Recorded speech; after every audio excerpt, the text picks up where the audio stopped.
ইসরায়েলে বন্ধ আল জাজিরার সম্প্রচার, অফিসে পুলিশের অভিযান, সরঞ্জাম জব্দ। নেতানিয়াহুর সিদ্ধান্তের নিন্দা জানালো সংবাদ মাধ্যমটি। ইইউ পার্লামেন্ট পদপ্রার্থীর উপর হামলার ঘটনায় উত্তর জার্মানি, রাজধানী বার্লিনে প্রতিবাদ সমাবেশ। অংশ নিলেন কয়েক হাজার মানুষ, হামলাকারী গ্রেফতার।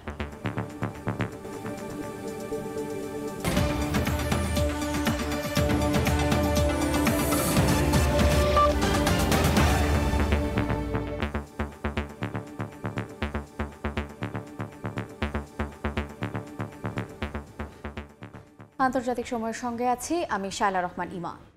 নিরীহ গাজাবাসীর খবর প্রচার করায় ইসরায়েলে বন্ধ করে দেয়া হলো আল জাজিরার সম্প্রচার। জাতীয় নিরাপত্তা ক্ষতিগ্রস্ত করার অভিযোগ এনে গণমাধ্যমটির কার্যক্রম বন্ধ করা হয়েছে। অফিসে তল্লাশি চালিয়ে জব্দ করা হয় সরঞ্জাম। এদিকে সব অভিযোগ নাকচ করে নেতানিয়াহু সরকারের সিদ্ধান্তকে বিপজ্জনক ও হাস্যকর বলে অভিহিত করেছে আল জাজিরা মিডিয়া নেটওয়ার্ক, আর নিন্দা জানিয়েছে জাতিসংঘ। ইসরায়েলে চক্ষুশূল হয়ে ওঠে সংবাদ মাধ্যমটি। গাজায় টার্গেট করে হত্যা করা হয় আল জাজিরার সংবাদকর্মী সহ তাদের পরিবারের সদস্যদের। এতেও ক্ষান্ত হয়নি দখলদার ইসরায়েল। এবার গণমাধ্যমটির সম্প্রচারই বন্ধ করে দেয়া হলো। রোববার আল জাজিরাকে জাতীয় নিরাপত্তার জন্য হুমকি দাবি করে টেলিভিশন চ্যানেলটির সম্প্রচার বন্ধে ইসরায়েলের পার্লামেন্টে একটি প্রস্তাব পাশ হয়। এর অল্প সময় পরই জেরুজালেমে আল জাজিরার অস্থায়ী অফিসে হানা দেয় ইসরায়েলি পুলিশ। অভিযান চালিয়ে জব্দ করা হয় সব সরঞ্জাম। এদিকে নেতানিয়াহু সরকারের এই সিদ্ধান্তের নিন্দা জানিয়েছে আল জাজিরা মিডিয়া নেটওয়ার্ক। সব অভিযোগ নাকচ করে একে বিপজ্জনক ও হাস্যকর বলে অভিহিত করা হয়েছে। একই সঙ্গে নিজেদের কার্যক্রমে এর কোনো প্রভাব পড়বে না বলেও উল্লেখ করেছে গণমাধ্যমটি। নিন্দা জানিয়েছে জাতিসংঘের মানবাধিকার কমিশনও। বাক স্বাধীনতা, মৌলিক অধিকার উল্লেখ করে দ্রুত নিষেধাজ্ঞা তুলে নেওয়ার আহ্বান জানানো হয়েছে। অন্যান্য সংস্থাগুলোও এর সমালোচনা করেছে। রাহানুল রানা, সময় সংবাদ। জিম্মি মুক্তির বিনিময়ে গাজায় যদি ইসরায়েল যুদ্ধ বন্ধ করে দেয় তবে তা হবে হামাসের কাছে আত্মসমর্পণ করা। রোববার এক ভিডিও বার্তায় এই মন্তব্য করেন ইসরায়েলের প্রধানমন্ত্রী বিনিয়ামিন নেতানিয়াহু। তবে হামাসের হাতে থাকা জিম্মিদের মুক্তি নিশ্চিত করতে যুদ্ধে সাময়িক বিরতি দিতে রাজি আছে তেল আবিব। ইসরায়েলের প্রধানমন্ত্রী বিনিয়ামিন নেতানিয়াহু রোববার প্রকাশিত এক ভিডিও বার্তায় নেতানিয়াহু বলেন, জিম্মি মুক্তির বিনিময়ে গাজায় এখন যদি ইসরায়েল যুদ্ধ বন্ধ করে তাহলে হামাস ক্ষমতায় থেকে যাবে এবং তারা তেল আবিবের জন্য হুমকি হয়ে দাঁড়াবে। হামাসের দাবি মেনে নেওয়ার অর্থ এই গোষ্ঠীর সামনে তেল আবিবের আত্মসমর্পণ করা, যা কোনোভাবেই হতে দিতে নারাজ তিনি। তবে হামাসের হাতে থাকা জিম্মিদের মুক্তি নিশ্চিত করতে যুদ্ধে সাময়িক বিরতি দিতে রাজির কথা জানান নেতানিয়াহু। গাজা যুদ্ধের জের ধরে ইসরায়েলের সঙ্গে বাণিজ্য বন্ধ রাখার তুরস্কের সিদ্ধান্তে চরম বিপাকে পড়েছে তেল আবিব।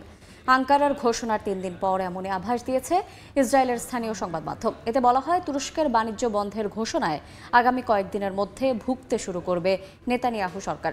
ইসরায়েলের প্রসাধনী সহ নিত্যপণ্যের দাম বাড়তে শুরু করেছে হু হু করে। যুদ্ধবিরতিতে বাধ্য করতেই এমন পদক্ষেপ বলে জানান তুর্কি প্রেসিডেন্ট রিসেপ তাইপ এরদোয়ান। তুরস্কের এই সিদ্ধান্তে চরম বিপাকে পড়তে যাচ্ছে তেল আবিব। এরই মধ্যে আঙ্কারার বাণিজ্য বন্ধের প্রভাব পড়তে শুরু করেছে ইসরায়েলে। ইসরায়েলি সংবাদ মাধ্যম ক্যালকালিস্টির এক প্রতিবেদনে বলা হয়, তুরস্কের এই বাণিজ্য বয়কটের প্রভাবে আগামী কয়েকদিনের মধ্যেই ভুগতে শুরু করবে ইসরায়েল। খাদ্যসহ নিত্যপণ্যের দাম হু হু করে বেড়ে যাবে। সবচেয়ে বড় প্রভাব পড়বে ইসরায়েলি নির্মাণ শিল্পের ওপর, সঙ্গে অটোমোবাইল খাতেও দেখা দেবে সংকট। অর্থনীতিবিদরা বলছেন, শিল্প কারখানার পণ্য, প্রসাধনী এবং নিত্যপণ্যের মতো গুরুত্বপূর্ণ জিনিসের জন্য অনেকটাই তুরস্কের উপর নির্ভর করতে হয়। বিকল্প বাজার থাকলেও হঠাৎ করেই বাণিজ্য বন্ধ করে দেয় পণ্য সংকটে পড়বে ইসরায়েল। এতে হুমকির মুখে পড়বে অর্থনীতি। বিশেষজ্ঞরা বলছেন, এমনিতেই গাজায় আগ্রাসনের প্রতিবাদে দেশে দেশে চলছে ইসরায়েলি পণ্য বয়কট। যুদ্ধের ব্যয় মেটানো সহ নানা কারণেই অর্থনৈতিকভাবে নাজুক অবস্থা ইসরায়েলের। এর মধ্যে তুরস্কের আকস্মিক সিদ্ধান্তে দিশেহারা নেতানিয়াহু প্রশাসন। ইসরায়েলি সংবাদ মাধ্যম বলছে, তুরস্ক বাণিজ্য সম্পর্ক ছিন্ন করার পর বেশ অবাক হয়েছে নেতানিয়াহু সরকার। কারণ তারা ভেবেছিল তুরস্ক বাণিজ্য বন্ধ করে দেওয়ার হুমকি দিলেও এটি কখনো কার্যকর করবে না। কিন্তু তুর্কি প্রেসিডেন্ট রিসেপ তাইপ এরদোয়ানের এমন কঠিন সিদ্ধান্ত ভাবিয়ে তুলেছে তেল আবিবকে। তুরস্কের বিকল্প বের করতে লম্বা সময় প্রয়োজন হবে। রবিউল ইসলাম আওলাদ, সময় সংবাদ। আন্তর্জাতিক সময়ে আরো থাকছে, নিউ ইয়র্কে অটো শপ দিয়ে আলোড়ন সৃষ্টি করেছেন প্রবাসী বাংলাদেশি। গ্রাহক সন্তুষ্টিতে মাত্র 4 বছরই হয়ে গেছেন $1 মিলিয়ন মালিক।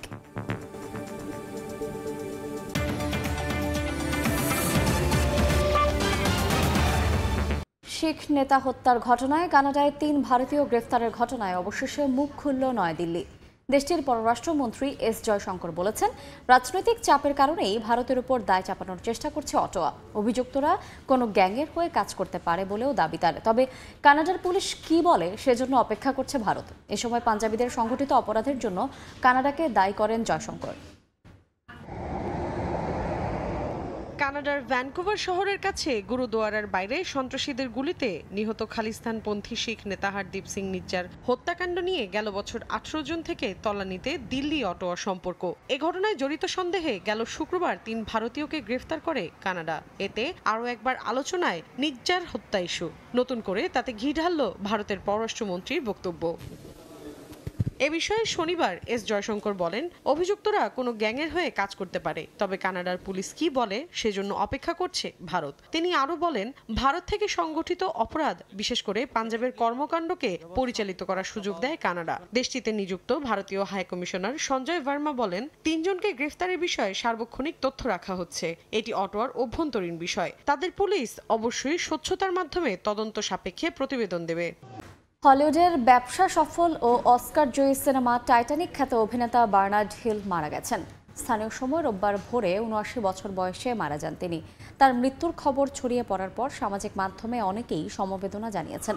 টাইটানিক ছাড়াও লর্ড অব দ্য রিংস সিনেমায়ও তার অভিনয় নজর কেড়েছিল। 1997 সালে মুক্তি পাওয়া টাইটানিক সিনেমায় ক্যাপ্টেন চরিত্রে অভিনয় করে দর্শকের মন জয় করেন বার্নার্ড হিল। বিবিসি প্রযোজিত দ্য রেসপন্ডার নামের একটি নাটকের মাধ্যমে তার আবারও টিভি পর্দায় ফেরার কথা ছিল। কাকতালীয়ভাবে রোববার থেকেই নাটকটির সম্প্রচার শুরু হয়। She's the only one who's responding. The only one close, sir. She says they can be here in 4 hours. 4 hours?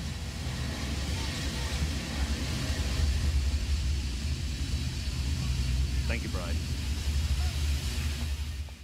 আন্তর্জাতিক সময় আরও থাকছে। সুইডেনে বসন্তের বার্তা নিয়ে সৌন্দর্য ছড়াচ্ছে চেরি ফুল। রাজধানী স্টকহোমের সিটি সেন্টারে উৎসবে মেতেছেন স্থানীয়রা, মুগ্ধ প্রবাসী বাংলাদেশিরাও। দেখছেন আন্তর্জাতিক সময়। জেগে উঠেছে ফিলিপিন্সের ডুবে যাওয়া শহর পান্তাবাঙ্গান। প্রায় 300 বছরের পুরানো এই শহরটি 70-এর দশকে কৃত্রিম জলাধার তৈরির সময় পানিতে তলিয়ে যায়। এবছরের রেকর্ড মাত্রার গরম পড়ার কারণে শুকিয়ে গেছে জলাধার, আর তাতেই দৃশ্যমান হয়েছে কালের বিবর্তনে হারিয়ে যাওয়া এই শহরটি। নানা ধরনের প্রাকৃতিক দুর্যোগের কারণে বিভিন্ন সময়ে মাটির নিচে কিংবা পানির নিচে বিলীন হয়ে গেছে জানা অজানা বিভিন্ন শহর। কালের বিবর্তনে হারিয়ে গেছে কত শত সভ্যতা। কিন্তু প্রাকৃতিক দুর্যোগের কারণে ফিলিপিন্সে নতুন করে জেগে উঠেছে 300 বছরের পুরনো ডুবে যাওয়া শহর।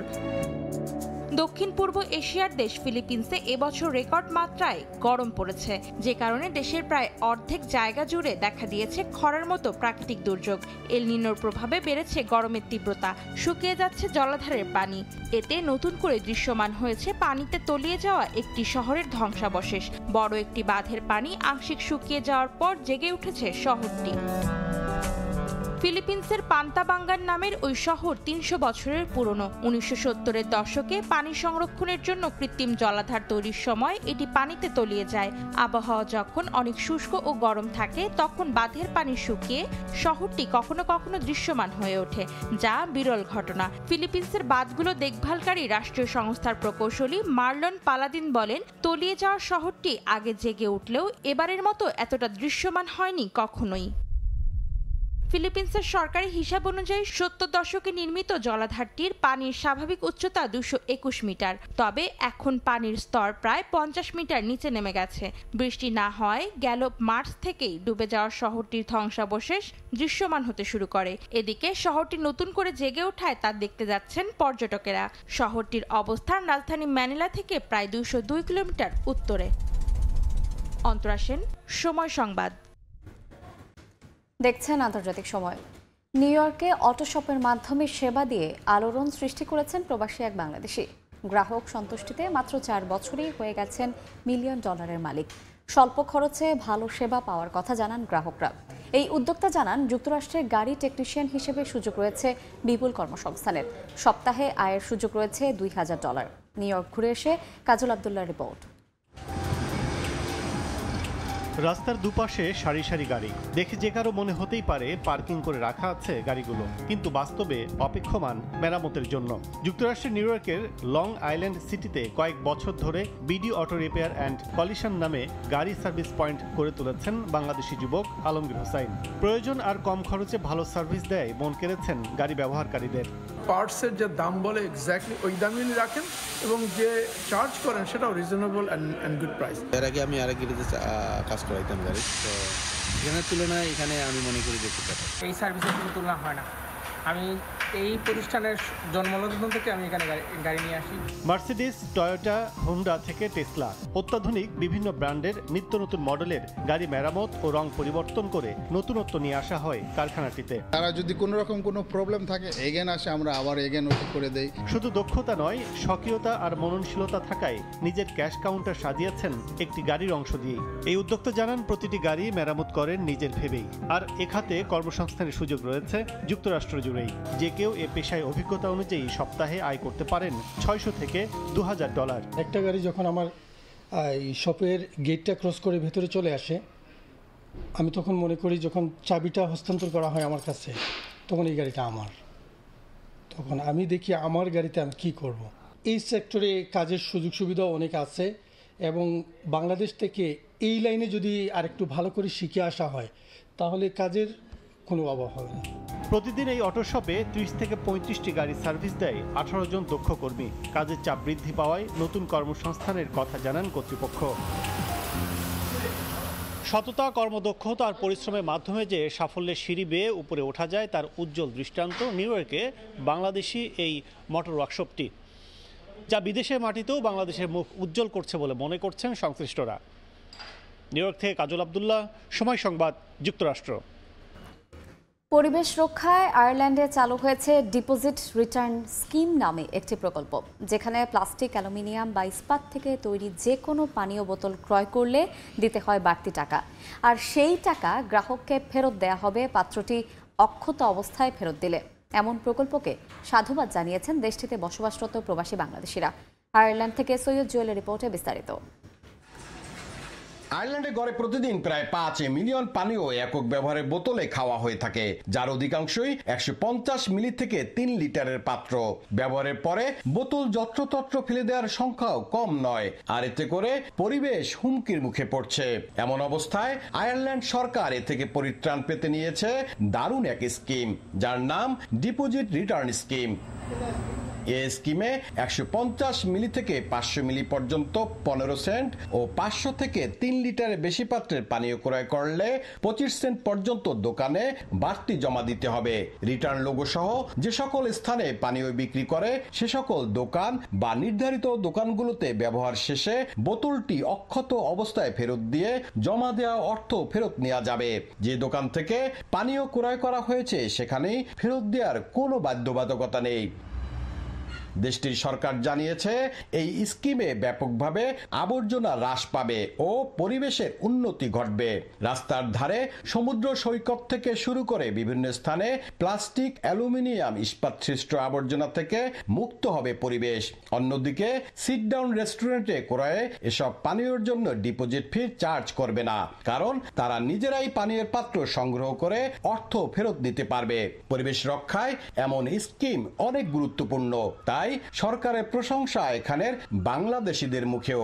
আয়ারল্যান্ড সরকার টার্গেট করেছেন তারা 2025 সাল নাগাদ প্রায় 77% প্লাস্টিকের বোতলকে রিসাইকেলের আওতায় নিয়ে আসবেন। ডিপোজিট রিটার্ন স্কিম নিঃসন্দেহে একটি বড় উদ্যোগ। আয়ারল্যান্ডের জনগণ সরকারের এই উদ্যোগে স্বতঃস্ফূর্তভাবে অংশগ্রহণ করছে। বোতলের ক্যাপ সহ বা ছাড়া উভয়ই জমা দেওয়া যাবে। এই স্কিমে কাচের পাত্র ও দুগ্ধজাত পাত্র অন্তর্ভুক্ত নয়। ডিপোজিট রিটার্ন স্কিম ইউরোপের 15টি দেশ সহ বিশ্বের 40টিরও বেশি দেশে সফলভাবে কাজ করছে, যেখানে ইউরোপের দেশগুলোতে সংগ্রহের হার 92%। আগামী 1 জুন থেকে সব ধরনের পানীয় পাত্রে এমন স্কিমের আওতায় নিয়ে আসবে আইরিশ সরকার। বিশ্বে গড়ে প্রতিদিন এ জাতীয় পানীয় বোতলের ব্যবহার হয় 125 কোটিরও বেশি। এখনই এর নিয়ন্ত্রণ ও সঠিক বিন্যাস ঘটাতে না পারলে আগামীর পরিবেশে নেমে আসবে ভয়াবহ বিপর্যয়। এই বিপর্যয় ঠেকাতে আয়ারল্যান্ড যে স্কিমটি চালু করেছে সেটি হতে পারে বিশ্বের অন্যান্য দেশের জন্য অনুকরণীয়। আয়ারল্যান্ড থেকে সৈয়দ জুয়েল, সময় সংবাদ। দেখছেন আন্তর্জাতিক সময়।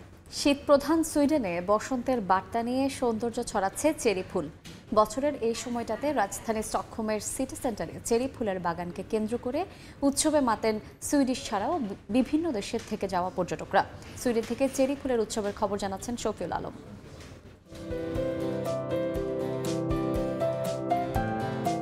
সুইডেন বেশিরভাগ সময় শীত আর বরফেই আচ্ছাদিত থাকে, তবে বসন্ত শুরুর এই সময়টাতে শীতের প্রকোপ কমতে থাকে।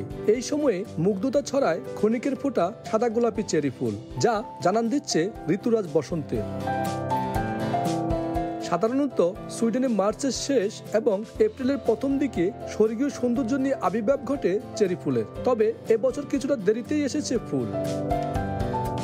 স্থানীয় সহ বিদেশি পর্যটকরা সারা বছর অপেক্ষায় থাকেন এই সময়টির জন্য। চেরি ফুলের সৌন্দর্য উপভোগ করার পাশাপাশি অনেকেই আসেন, ছবি তোলেন এবং স্মরণীয় করে রাখেন ক্ষণিকের এই সুন্দর মুহূর্তটি। অনেক সুন্দর লাগছে, অনেক মনোরম দৃশ্য এখানে। আর আসলে সবসময় তো সুন্দর এখানে পাওয়া যায় না, সবসময় স্নো থাকে। সামারে আমরা অনেক এনজয় করছি। খুব সুন্দর চারিদিকে ফুল। এই ফুলগুলো প্রত্যেক বছরই এই সময় প্রচণ্ড ক্রাউড থাকে, সবাই আসে দেখতে। আমরাও আসছি, বরাবরের মতো প্রতি বছর আসি। এখানে অনেক টুরিস্টরা আসেন এবং আমি রেকমেন্ড করি যে যারা সুইডেনে বেড়াতে আসবেন অবশ্যই এই জায়গাটাতে আসবেন। চেরি ফুলের এই উৎসবকে ঘিরে স্থানীয় সহ প্রবাসী বাংলাদেশিরাও মেতেছেন উন্মাদনায়। শফিউল আলম, সময় সংবাদ, সুইডেন।